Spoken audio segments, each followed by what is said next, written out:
Hello friends, আশা করি তোমরা সবাই ভালো আছো আর আমিও ভালো আছি। আজকে আবার একটা নতুন ভিডিও নিয়ে চলে আসলাম তোমাদের কাছে। আগের দিন আমি দেখিয়েছিলাম আমি শপিং করতে গেছি, কী শপিং করেছি দেখানো হয়নি। আজ চলো তোমাদের দেখায় যে সেদিন কী কেনাকাটা করেছি। এই যে সেই জামা কাপড়ের ব্যাগটা, যদিও এখান থেকে সব জামা কাপড় নামিয়েই রেখেছি নিচে। এবার একটা একটা করে খুলে দেখাবো যে সেদিন কী কিনলাম। বাড়ির চুড়িদারগুলো তো আর আনা হয়নি, তাই এখান থেকে নতুন চুড়িদারগুলো আবার কিনে দিল, কিছু কুর্তি কিনে দিয়েছিল। চলো আজকে একটা একটা করে দেখাই যে কী কিনেছি এবং কটা কিনেছি।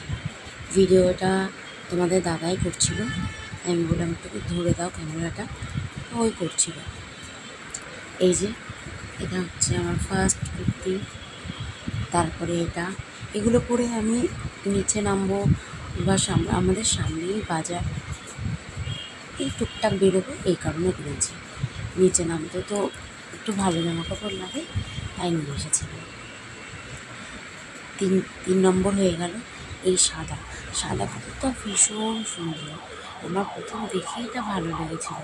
ওটা আনার পর আমার দিদি বলেছিল যে এরকম বড়ো সাইজ পেলে আমার জন্য একটা নিয়ে আসতে পারতিস। যদিও সেরকম ছিল না, এটাই ছিল, এটাও অর্থাৎ এই সাইজটাই ছিল, তেমন আর ছিল না বড় সাইজ। আর পুজো তো বেশি দিন নেই, আমি তো বলতে গেলে সবার লাস্টেই গেছি। এই যে এটাও আমি নিচে পরবো বলে নিয়ে এসেছি, নিচে নামলে টুকটাক লাগে, ওর জন্য নিয়ে এসেছি।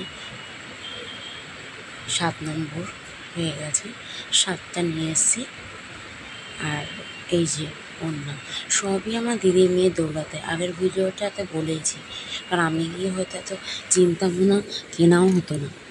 ও সাথে গেছিলো, চেনে বোঝে, তাই আমার বর নিয়ে যেতে পারে, কিন্তু জামা কাপড় বুঝে কিনে দিতে পারে না, শুধু বলে তুমি কেনো। ওড়নাটা সবসময় রাফ ইউজ করার জন্য এনেছে, সাদা ওড়নাটা। শাশুড়ি মায়ের ওড়না নিয়েই নিচে নামতাম, আমি বলবো আমি একটা নিয়ে নিই।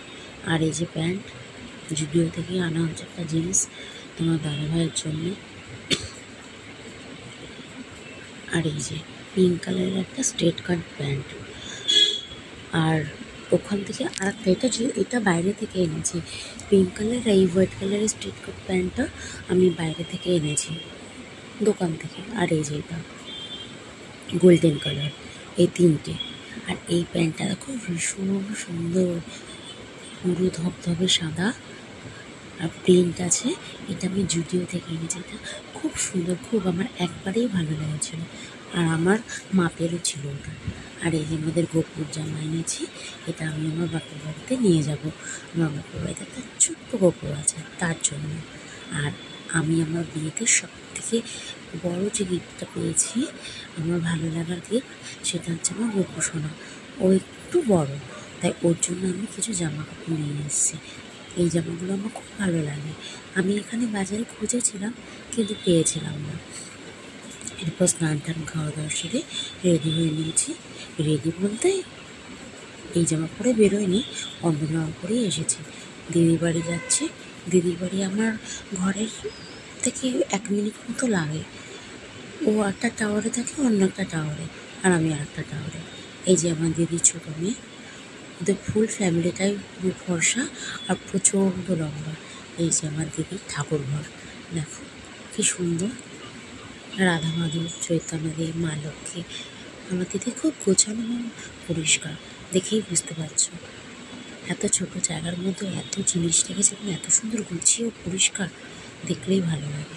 দিদি মেয়ের কালেকশান সাজগোজের, আংটি, কানের, চুড়ি, এখন অনেক বাক্স বাকি আছে। ও কয়েকটা দেখালো, দেখে তো আমার মাথা ঘুরছিল যে এত কেনাকাটা করে, এত সাজগোজের জিনিস। এই যে আরও 2টো বক্স বার করেছে, আরও বাকি আছে, যেগুলোর মধ্যে চুড়ি আছে, লিপস্টিক আছে, কসমেটিক্স আছে, এখন ওগুলো বার করেনি। আর ওদের একটা